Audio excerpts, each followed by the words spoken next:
Hi and welcome back to the Citytilidie channel to continue our look at the Benjamin Mendy retrial at Chester Crown Court. We got to day 9 on the 11th of July 2023.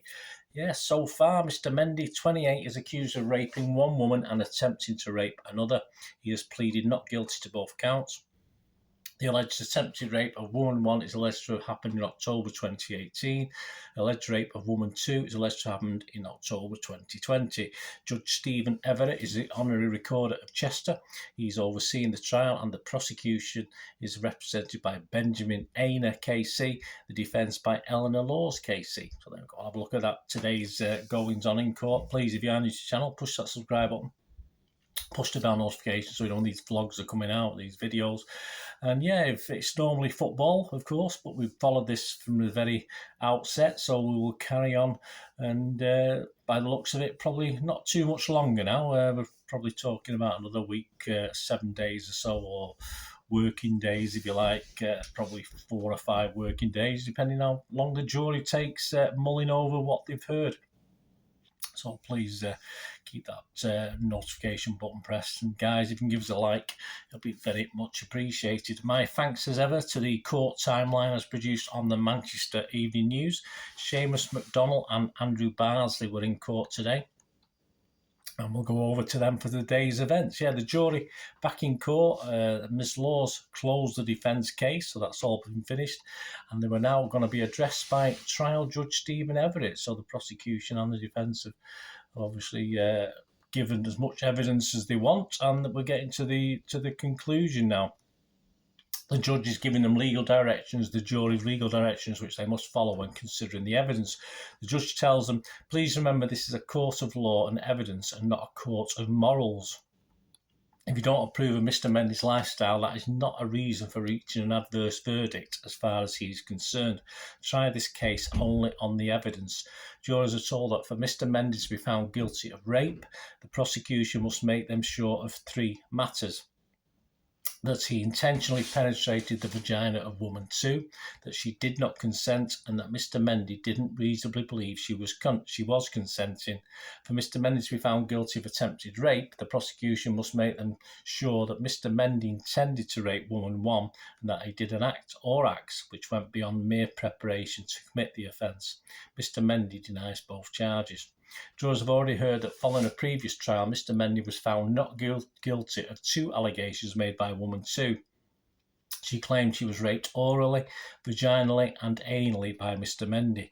The previous jury found him not guilty of oral and anal rape, but could not reach a verdict in terms of vaginal rape.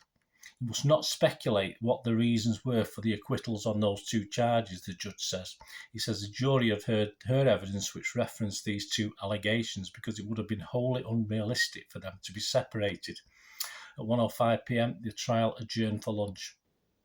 At 2:22 p.m, the jury briefly came back into court after the lunch break, but they were expecting to hear the prosecution closing speech.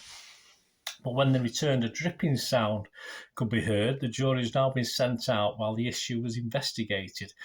Judge Everett told jurors, I'm not going to make the advocates give their speech with the sound of a leaking tap. Okay, so a bit lighter on the day there.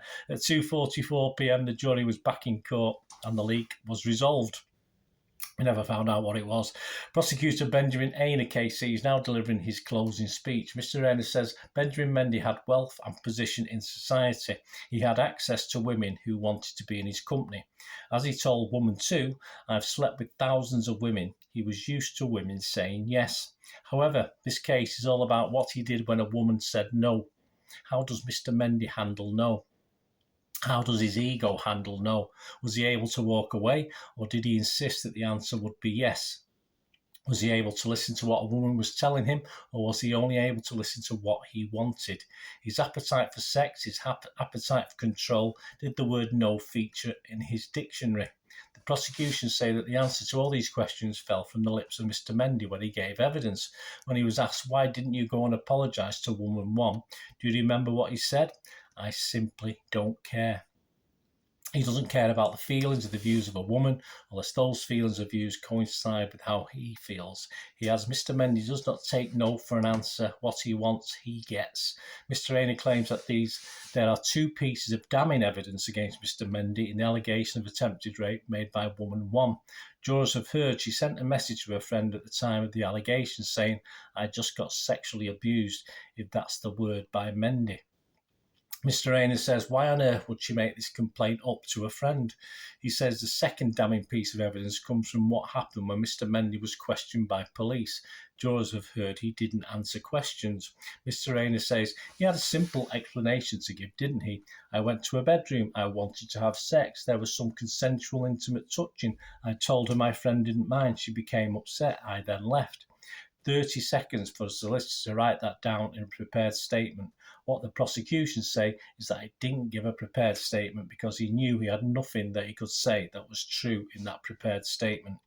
He knew in his mind her complaint was true. Mr. Raynor says there are 13 reasons why we say you can be sure that Mr. Mendy is not telling you the truth about woman 2. He claims that she had absolutely no interest in Mr. Mendy at the bar. Mr. Raynor claims she was bored at Mr. Mendy's home because she was texting a friend while she was there. She's got absolutely no interest in Mr. Mendy and his grand house, the prosecutor says. Mr. Raynor claims that Mr. Mendy has changed his account from the prepared statement to his version of events when he gave evidence.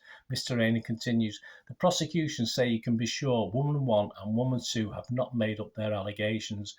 Mr. Mendy lured woman 2 into his bedroom, into his safe space, and having done that, he forced his way onto her, ignoring her pleas that she didn't want to have sex with him. No, was not an option for Mr. Mendy. Not as far as woman 1 was concerned, is not an option. That is in truth why we are in this courtroom. That is why we invite you to find Mr. Mendy guilty in respect of these two allegations. At 3:47 p.m. the trial concluded for the day. So please join me tomorrow Wednesday for the very latest. Please, all your comments are very welcome. Thanks for your support. And until I see you again, I ask one thing, don't I? Please stay safe, everyone. Bye for now.